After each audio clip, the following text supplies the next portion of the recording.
Welcome to Random Game Reviews. To ensure I'm bringing you only the randomest of reviews, I have created a spreadsheet containing every game in the PlayStation Store, and I use a random number generator to determine which game I will review.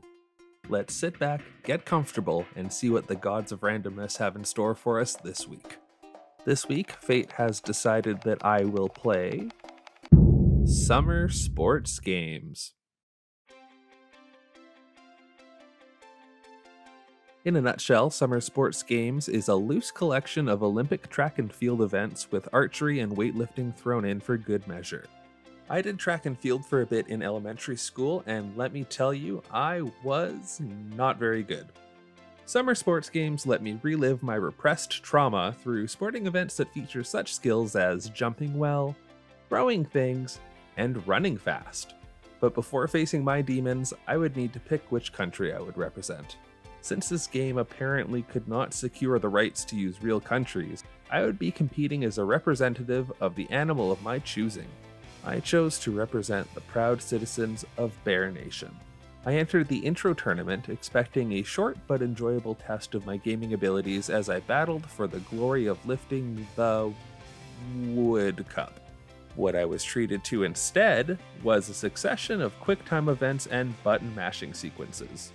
Literally every event, with the exception of archery, was timed button pressing and or full-on destroying the X button like it owed me money.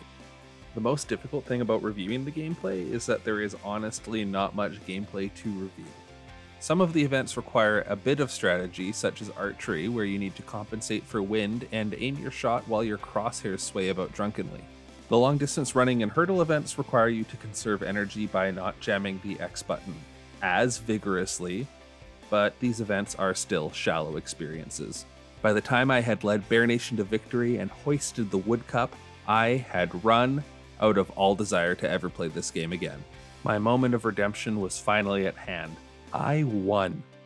By a lot. And I mean a lot, it wasn't even close. But that actually made me feel worse.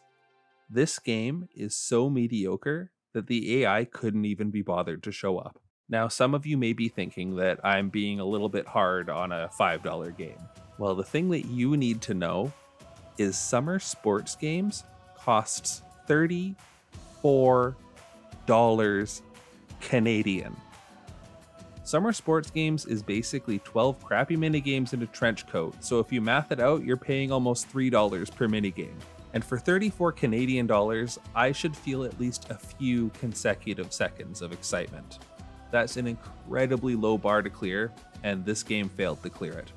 There is a multiplayer mode, and maybe that would be fun, but I wouldn't want any of my friends to think that I don't value their time by making them play this game. And that brings us to the game design, and there's not a lot to say. This game looks bad. Sometimes games look extremely dated as a stylistic choice, but that's not what's happening here. This game just looks regular bad. The character models are this, the environment is fine, and the game is simply littered with bad animations. If I had to pick my favorite bad animation, it would be the high jump, which I will now show you in full. I like the part right here where he freezes and a little fart comes out.